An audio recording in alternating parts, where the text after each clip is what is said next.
up, Freedom fans? Welcome back inside the Freedom Clubhouse. It's time for episode 10 of the Dennis Pelfrey Show. This is the fifth-year Freedom skipper, Dennis Pelfrey. I'm Aaron Brodie, and on episode 10 today, having a little fun, my number 2, Robert Rundle, going to join the discussion today and throw some questions at Skip here. A lot of good stuff to talk about today. Just off the top, a couple of nuggets. Nothing but one-run games, it seems like, for these Florence Freedom, who are also still the top team in all of the Frontier League, setting up an opportunity to take on the Gateway Grizzlies next week, a very much needed 3 days off in a row, mini all-star break, so a lot of good nuggets to get to. And let's start off by just saying, Dennis, it's episode 10 of your show here. We've reached a double-digit barrier. Are you any closer to telling us that you're canceling future DP shows? No, I think we'll be on here a few more weeks anyway. Okay. And I was actually thinking about in the shower today about possibly doing it once a month during the fall or something, just to kind of give updates on guys we're signing and what we're trying to accomplish. So. Well, there you go. Breaking news from Dennis Pelfrey. This is his show, so he has all the decision-making power in the process. So let's talk about it. Still the top team in all the Frontier League right now. Second half of the season's been a little bit more adverse than the first half was. 35-17 at the break, 6-10 since. For you, what's the biggest difference in the team right now? There's obviously been the affiliated guys, but a lot of the same nucleus here. What's been the biggest struggle in the second half? I just think some frustrations for some guys. I know that there's a lot of guys in this clubhouse that are very competitive, and when things from an individual standpoint don't quite go their way, it gets frustrating. It starts snowballing a little bit, but I don't really necessarily think that's a problem because of the type of guys we have. Obviously we're playing a lot of one-run games, so we're in the ball games. I think that at the end of the day, I think it's just more being the top, being the best team in the league. Teams are going to give us their best every time out. So I think that's probably the biggest key, and we know that, and we understand that, and that's where we can kind of set ourselves up to shine a little bit. Yeah, I was going to ask you about that. When you are the top team in the Frontier League for what has felt like the entirety of the season, the target on your back is huge. You do get everybody's best shot. How much do you see second half adjustments and stuff? You hear about it all the time in games like football, and it's normally when you're playing a game, second half of an individual game, teams will come out and give a different look. Do you feel like teams have kind of studied what you guys have done well throughout the course of the year and are approaching you guys any different in the second half of the season, or is it more self-inflicted wounds, you think?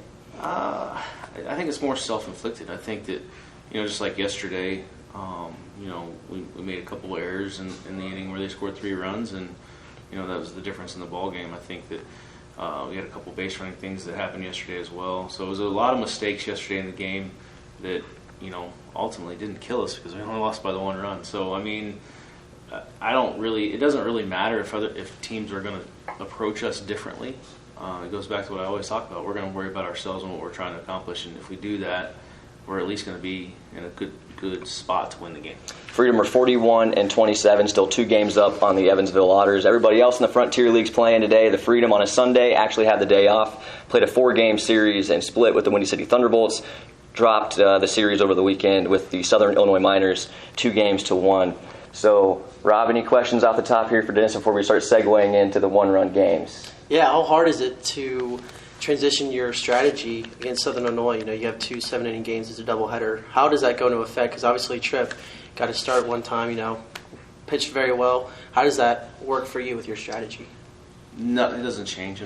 Tripp is moving into the starting rotation for a couple different reasons. One, the guy's been dominant out of the bullpen for 2 years and hasn't got really a sniff of affiliated ball. And, we like to make sure the guys are in the best possible place to succeed as individuals as well. So we think that next step, and he's not going to kill us as a starter by any means. As good as he's been out of the bullpen for us, he's going to be as good, if not better, as a starter for us as well. He started in college, so it wasn't really a huge difference, but it may be the turning point for him getting that opportunity in affiliated baseball, because I think he's had 28 to 30 saves over the last 2 years, and I'm pretty sure that leads the Frontier League. I don't know off the top of my head for sure, but he's been the same guy since day one and hasn't got that opportunity. So, one, it's going to give us a little boost losing Gibby and Valentino, in that rotation. So it's going to give us a little boost there, I think, and he obviously did a great job. We had to build him up a little bit. On Tuesday, I believe he went 3 innings out of the bullpen to kind of build him up a little bit, and he went 5 yesterday. So he's right there in the mix to do that. So the strategy doesn't change. I think we just finished the second hardest stretch we've had this season. We had the 21 games in 20 days. and then the 7 games in 5 days, one of those being a morning night doubleheader. And to me, it's a scheduling nightmare. It's something that shouldn't have happened in the league, and it's something that we need to make sure that doesn't happen again going forward in the Frontier League. Is we're the only team that's had to do those 2 things in the same season, and obviously our guys are tired, and these 3 days are huge for us. No question about it. So Jonathan Tripp's job was to come in and protect one-run leads at times as the closer for the Freedom, a 2-time All-Star doing that. Before we do get into the one-run games, just a piggyback off that question, Jonathan did make his debut start yesterday against the Southern Illinois Miners, went 5 innings. In that first start, looked dominant at times. Just one mistake pitch in the first inning, Kyle Davis a home run to center field. They did not score again off Tripp or anybody else. You guys won that game 2-1 in extra innings, but had to feel good to see Jonathan in that first start look like it's going to be no transition for him. Yeah, I mean, like I said, I didn't expect anything less, to be honest with you. We expected him to give us a chance to win, and it was one pitch, and I don't even know that it was that bad of a pitch. I think it's a guy that is trying to hit a home run every swing he takes. And Kyle Davis, that's what he does, and that's what he's trying to do. And he was cheating to a fastball or ambushing, whatever you want to call it. I don't believe in the ambush thing because when a pitcher says that, oh, you ambushed my fastball, well, he's got a bat in his hand, so he's looking to swing the bat, Right. So, he's just looking for something good to hit, and, he was cheating to a fastball or guessing fastball and got it, and it was in the right bat path for him, but didn't phase Jonathan one bit, didn't phase our guys one bit, and we came out and scored a run later, and then, the big one in the 7th there by Lopez. So Tripp had 3 strikeouts through his first 4 innings. He would finish with a flourish in the 5th, struck out the side, was touching 92 in the 5th inning. So if there was any questions about his stamina and the ability to carry more than a couple of innings, I think Jonathan answered the bell and dispelled all the rumors with his performance yesterday. It was a 2-1 victory, which will take us now in to all the one-run games. You have talked about it on your show many a time. You want your club to play well and needs to play well in one-run games. It seemed like it's been nothing but of late 9 of your last 13 one-run affairs. Yeah, I don't even know what our wins and losses. I think we've lost more than we've won, obviously. I think this month of July, I think we're 10-13 in the month of July.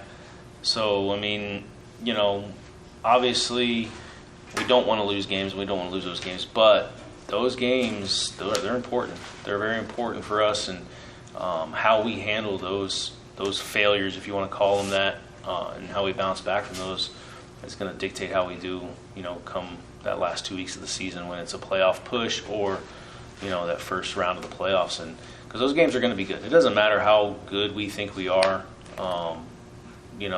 confidence-wise. We talked about it the other day about our confidence is clouding our focus just a little bit, and, some of those mistakes are getting highlighted because of that. And we also talked about our team, our guys, they're some of the best in the world at what they do. There's not a lot of professional baseball players out there. And the guys in the other dugout and the other teams are the same. They're some of the best players in the world. So, you think about where we're at, what we're trying to accomplish. Yeah, we feel like we're the better team. And I feel like we're the most talented team. Especially, we're definitely the most deep team. And, and it hurt a little bit not having Andre Mercurio this weekend. Isaac Bernard's about to leave for a week, which is great for him. He's about to play in the Pan Am games for Nicaragua, so he's going to be gone for a week. So those little things are I wouldn't say thorn in the sides or anything like that, but they're things that put a little ripple in the wave or ripple in the water, so to speak.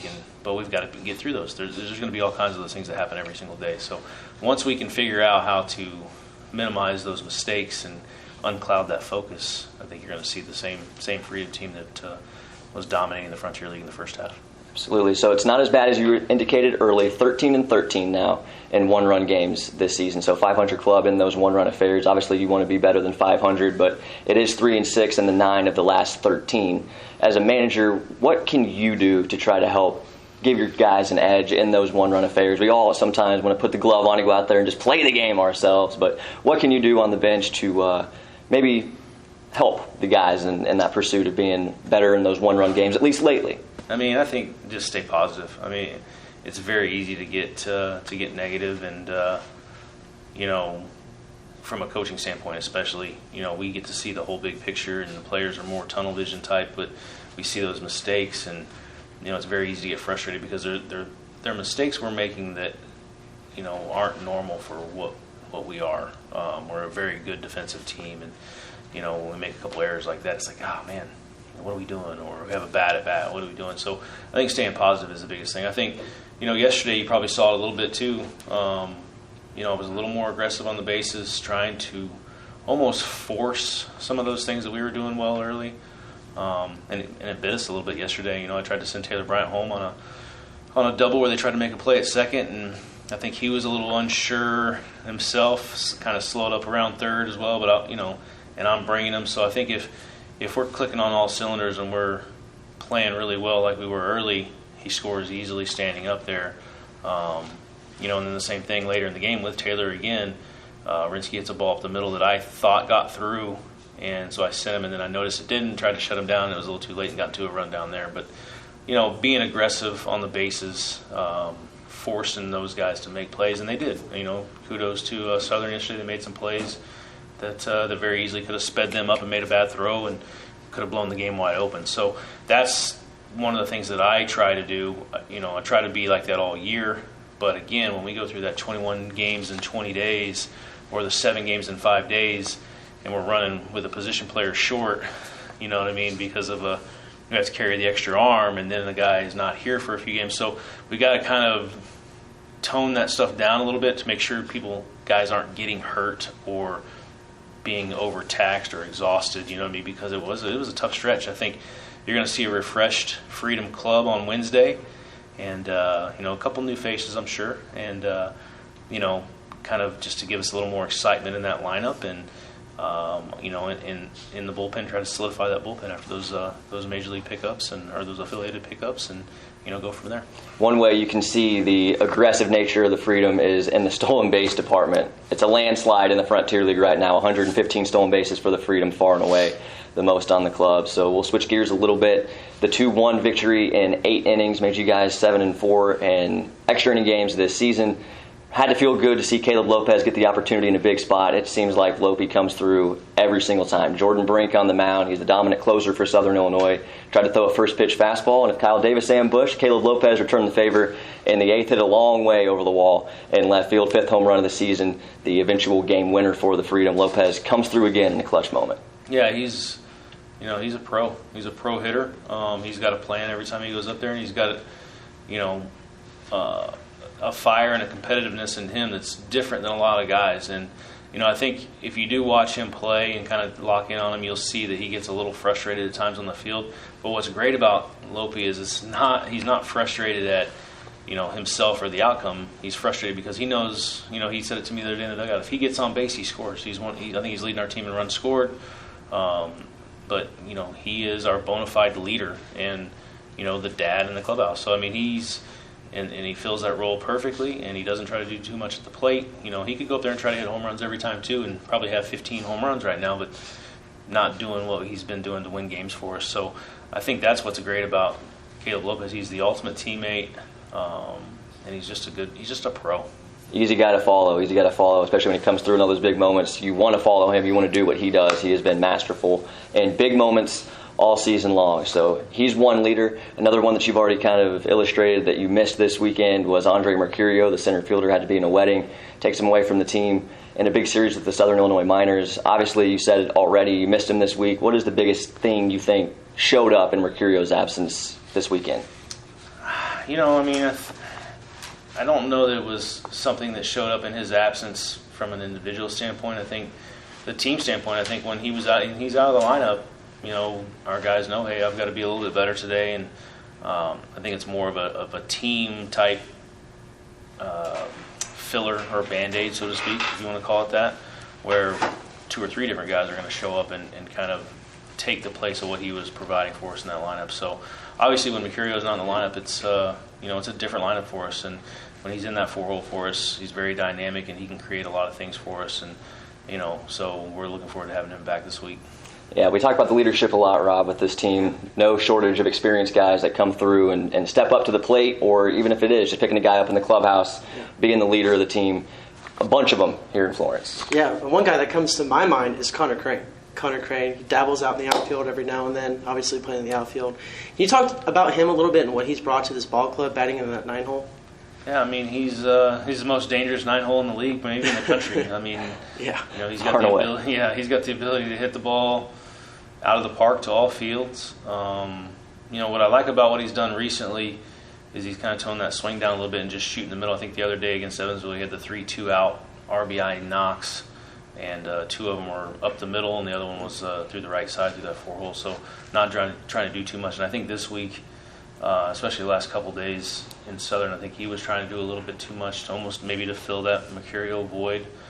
He struggled a little bit, this weekend. But no, he's a guy I've said from day one, in our coaching staff that he's going to be the MVP of the championship series, and I still believe that to this day. So I mean, he's got some electricity in that 9-hole. So where a lot of teams are like, oh, it's a 9-hole, or the pitcher on the mound is like, oh, it's a 9-hole, so I can just fastball. But you got to be on top of your game facing our 9-hole.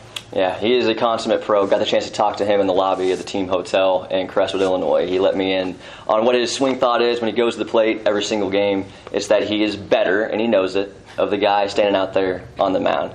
How much of that are you trying to see Connor kind of employ on the rest of the ball club, or at least the guys that don't already have that approach? I think we do. I mean, we talk about that,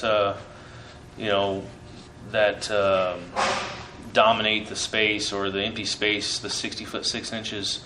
It's a war. It really is. And who can dominate or control that emptiness is the actual term I use, is control the emptiness. That emptiness between the mound and the plate. Who controls the majority of that ground? And it doesn't have to be 100% one way. It can be 51%. If you control 51% of that, you're going to be more successful than he is. So controlling that emptiness, it's man versus man. That's what I love about baseball, because it is a team sport.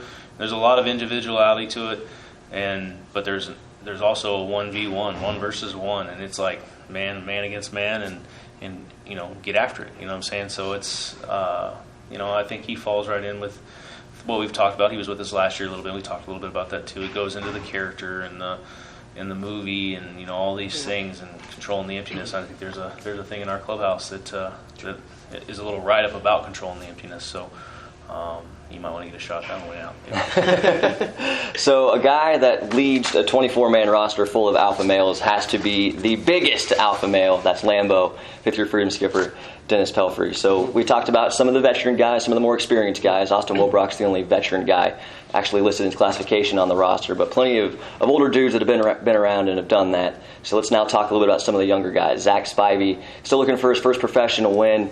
Was in college just this year at Weber International. Not sure we've gotten the chance to talk much about Zach on your show yet. He has looked really, really good. You cannot look at his record that's 0-3 and get a feel for what he has done out there on the mound. His ERA at this point is around 2.5. Yeah, he's done a tremendous job for us. And, he was a guy coming in, and I think we talked about it a little bit, maybe not on the show, but we talked about him. We're not necessarily babying the kid, but he threw 125 innings in college this year and the same last year. So there's a lot of mileage on the arm. We obviously want that guy in our rotation, looking more towards next year, but brought him in to kind of be a long relief spot start guy. I think he threw on Tuesday, I believe, against Windy City. And he threw a few more pitches than we wanted to. We want to try to keep him around 70, 75, just to keep the mileage off that arm a little bit. I think he threw up to 92 or 93 that day, but we needed it. We really needed it, and he was there for us. And he did a phenomenal job for us there. I think what was that game? 1-0, right? It was a 1-0 game. 1-0 game. So he gave us a chance to win, and he gives us a chance to win every time out. And it was no different yesterday. He got up to around 77 pitches, 78, I think. We had a couple guys on. We had a lead-off single, and then obviously there's some fire alarms going off each time he was going up in the last inning. And I'm not going to say that somebody did it on purpose, but it just happened to be a coincidence that it was when our guy was on the mound. They wanted to slow the game down a little bit because he was dominating, and it just so happened the next inning too, it goes off, and the first guy hits the ball, and then they want to stop the game, but then they see the ball get through for the single, and then it's all of a sudden, no, we'll go ahead and play, and then it goes off all of a sudden. So is it? I'm not saying that it was done on purpose. I hope it wasn't. That's challenging somebody's character, but it was awfully suspicious. But it didn't face him one bit, and I think got the next guy out, and then we had an error.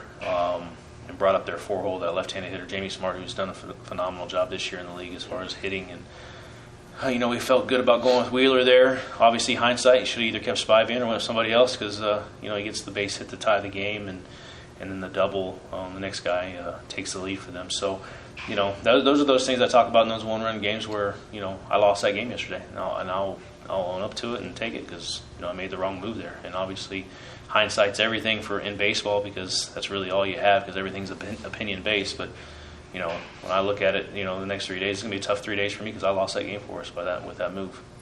I don't know about that. The fire alarms, I do have a comment on. I even mentioned on the broadcast yesterday, I said, this is so minors. Again, we don't know if it was on purpose, but that's actually the third time the fire alarm's gone off with the Freedom in town. If you'll remember last year, it was in the pregame, but it did delay first pitch a little bit. So, for whatever reason, the cook always gets a little bit too... Well, every time we win a game there, there's no hot water for some reason. It's just very That's always odd. So, it is what it is, and that's how, they want to do things over there.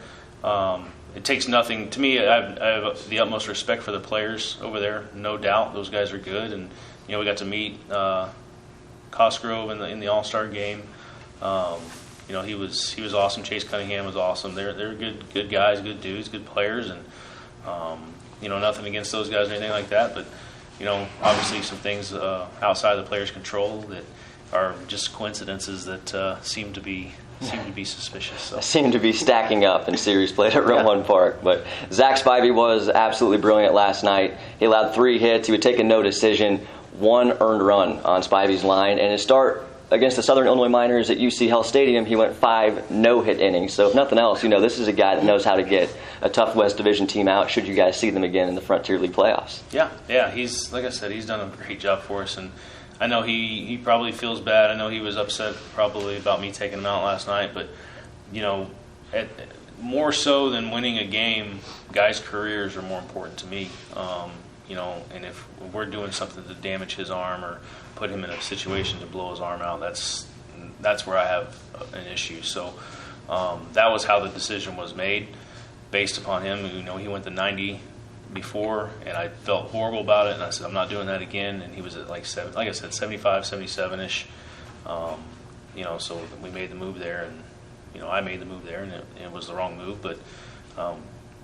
Obviously Hayden Wheeler's been phenomenal for us. He just didn't get it done there, and it's going to happen, and it's a good learning experience for him as well. So, but back to Spivey, he's been a horse for us. No question about it. So Spivey's going to be electric. We've seen it all season long. Looking forward to seeing him get that first professional win. He'll have to wait at least one more start to get it done. But so we talked a little bit about that Southern Illinois Miners series. Let's go back now to the split with the Windy City Thunderbolts. They were one team that could say they beat you guys in the series before that series had started. Just them, Lake Erie, and Evansville could say that. Pretty crazy, pretty remarkable when you think about it. Yeah. We're now in the second half of the season, and it was just 3 teams before Southern Illinois that could say they'd actually beaten the Freedom in a series this season. It was a split in the 4-gamer, but you talked about it. That was a very kind of wacky scheduled 4-game series. 3 10:35 a.m. first pitches and a true day-night doubleheader. Had to be exhausting to play in that series, and ultimately that probably didn't help you feel like you were able to play at your peak form. Yeah, it goes back to what we talked about, I think, in the last show. What makes us so good on the road is that structure and that organization and, routine. And obviously this whole series was not routine whatsoever. The 10:35 game 1, we drive up on Monday, get a little late start, hit some traffic, so we get in a little later than I wanted to. And then, the 10:35 a.m. game, guys aren't used to that. Next day, 10:35 a.m. again, and then a morning-night doubleheader, which in my opinion, it's the most ridiculous thing to do. And on getaway day. On getaway day, a morning-night doubleheader where we have nowhere to go between games. We have 3 to 4 hours between games that, we sent our guys over to the mall if they wanted to go on the bus, but. It's like, it just makes no sense to me how that can be possible. I was told that, it's been done before this year in the league with the 10:35, but, I know we're doing a day-night doubleheader, but it's a noon 6, which there's no real time between games. It's, you have a couple hours to kind of relax, but it's not like, I don't even think you'll have that. Basically, if we play a 3-hour, 9-inning game, you're looking at 3:30ish, back up in the clubhouse, shower up. It's now almost 5 o'clock, and we play again at 6. So you're not looking at a whole lot of time between that, that really is that downtime. But, and it's not on a getaway day. It's on a Saturday, and we play again on Sunday. So if there was time between the game, they could go back to the hotel if they wanted to, or had somewhere to go other than staying in the clubhouse. So I just don't think it should be allowed to do it. The morning night doubleheader, it's the first I've heard of something like that. Usually they are like a 12-6, not a 10 o'clock, 7 o'clock, but at least, something for us between games. I was told there was something set up for us right before the game, but we had already made plans, and that organization and structure comes back. I should have known that 2 days before, or before we came in. Hey, it's going to be on getaway day. We got this, and this, and it was just basically miscommunication. Maybe, I don't know, but like I said, it is what it is. We're going to have to get through some of those things. Things happen, and then having a scheduled doubleheader on getaway day again on a Saturday, not playing on a Sunday. Our whole routine and everything was all thrown off. So, and maybe it was done on purpose, maybe it wasn't. I don't know, but it doesn't matter. It's not an excuse as to why we lost. It's not why we lost, but it does create some differences in the way we play, and for our guys and things like that. So obviously it has an effect, but we still should win those games for sure. And in fairness, they had to play in those games too, Windy City and Southern Illinois. So clearly, but they didn't have to play 7 games in 5 days. That's right. We're the only ones. That's just the Freedom, who have had a bunch of really tough stretches this season in terms of playing every single day, doubleheaders, and really no rest in between, which is why it's so great now that your guys get a little mini all-star break here. 3 days off in a row before you take on the Gateway Grizzlies in a West Division series right here in your own backyard at UC Hell Stadium. Are you kind of telling the guys to unplug, get away for these 3 days, or what's kind of your mentality going into this longer break than usual? Yeah, I mean, enjoy their day off today. We have an optional workout tomorrow for some guys that want to come up and swing the bat and get on the field a little bit, play some catch, and then we're going to work out on Tuesday morning. We got a nice dinner tomorrow night at our previous owners, I guess our ex-owner's house, Kim Brown, and she's hosting.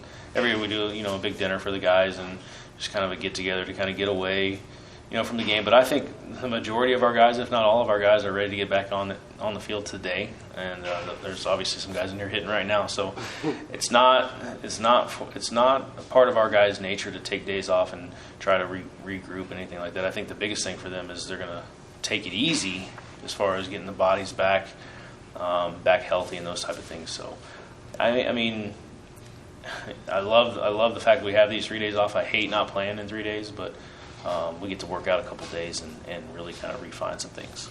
No question. Yeah, and you're coming off a tough stretch against West Division opponents, too. Now you get to play Gateway at home at UC Hell Stadium and Washington. That's got to feel good, especially being in first place where those teams are starting to creep up just a little bit. Oh, yeah. I mean, I think compared to 2017, we clinched the West Division a couple weeks before the season ended, which was great. It was, but we really weren't pushed or pressured at all. And this year is a little different in that aspect because we are getting pressured a little bit. I mean, Evansville's playing great right now. They took 2 out of 3 from us, and then I believe they won 2 out of 3, or they won. They've already won their first 2 this week. So I mean, they got a big one today. If they can win today, they'll creep a half game closer. If you look at the standings and things like that, we've played 68 games, I believe, and the next closest to us is 65. So that is a little bit dangerous, just because it's kind of out of our hands. Evansville can win today and gain a game, we can do nothing about it. You know what I mean? So there's going to be a couple more of those days come up where Evansville and River City get to play an extra game that day, or vice versa, and where it's kind of out of our control a little bit. But as long as we take care of, what we need to take care of and win the series against our division and split the series with the other division, I think, we'll be exactly where we want to be. So there's no question that nothing's going to be easy. No series are ever easy. The Gateway Grizzlies, though, you guys are 9-1 against. To piggyback again off his question, being 9-1 against Gateway, you got to feel very confident about your success against them to give you the platform to have more success this week, taking 2 from them. And then Washington, they're a tough team. They got a bunch of good guys, a couple of dudes that could have been the MVP in the Frontier League, Can-Am League All-Star game. Ultimately, one of them was. So they got good players, but they're in second to last in the East Division. A little bit of an opportunity here for your team to maybe stack some wins and push those top teams in the West behind you guys kind of farther off at bay. Yeah, I mean, again, it goes back to it doesn't really matter who we're playing. We got to take care of ourselves. If we start looking at those things and start seeing, hey, we were 9-1 against Gateway, so and we're going to win these games. That's where we get ourselves in trouble. That's because I don't know if you remember this, but I do, and our guys are going to know it. Gateway is the one that put us on that losing streak, that 4-game losing streak, the first one we got all year. They beat us that last game of that series 4-0 against Tyler Gibson, our best guy at the time, and that was that kind of started that spiral for us a little bit, and we got out of it, and we're still kind of struggling a little bit, battling every game now, and I don't want us to take those guys lightly, and especially Washington. I still think Washington's going to be there at the end and make a push there. Their offense is very good. If they find a couple arms, they're going to be right there in the mix at the end of this thing as well, and they're going to be a dangerous ball club to play. So, but again, if they are the weaker teams in the divisions or in the league, then good teams take care of those teams. So, if we beat Gateway twice, then we're doing our job. If we beat Washington 2 out of 3, we're doing our job. So, but it's going to be one game at a time. We got Seabald going game 1 against Gateway, and he's going to give us a chance to win. So we'll see what the Freedom have in store. They'll be in action next Wednesday here at UC Health Stadium, taking on the Gateway Grizzlies. 3 days off. Try to get yourself a little bit of rest at least, Pelf. It's been a long season. I know you could probably use a little bit. You are going home, so it should be nice to get to reconnect with the wife for a day, I guess. Here this week. Had to make a deal with her. Because I was going to the All-Star game, and she was not too happy about that. But, we had these 3 days coming up, and so I'm going to fly home in the morning for a couple days, see her, and, try to get a smile on her face before I head back up here for the last month of the season or so, and then and go from there. You ever going to get her up here and check out the team? Oh, yeah. I think she's going to try to come up late August maybe for like a week, her and my son, and she's she watches. She likes the YouTube stream now, especially now that I'm mic'd up on there too. She wants to make sure that my language is clean. You're doing a great job with it. Ryan Rinsky, I can't say so much. First audible F-bomb a couple days ago. You're having a great detailed discussion during a pitching visit, and Rinsky let it fly. Yeah, but you've done great. Yeah, I'm doing my best. I'm not a big cusser as it is, but every once in a while around the guys, clubhouse or whatever, that there'll be some that slip. But no, I try to give as much info as I can on there, and I don't know how much of it is getting played or anything like that. I think you talked about the one the other day where we were going to try to steal home with Mercurio. That was awesome. Those are the type of things I talk about at third base. With the guys trying to look for some ways to create some excitement, create some pressure for that other club. So, we were going to do it there. If that next pitch was a ball, it would have been pretty awesome to see. Would have been awesome to see, especially with everybody being clued in, watching. I think it's so great. Can't thank you enough for your willingness to wear it game in and game out. The mic has been something that's helped separate the broadcast, I think, certainly when you're watching or listening to Freedom games here in 2019. And hey, if you ever need anything, 78 with movement, I'm your guy. Yeah, we might. No, I'm just kidding.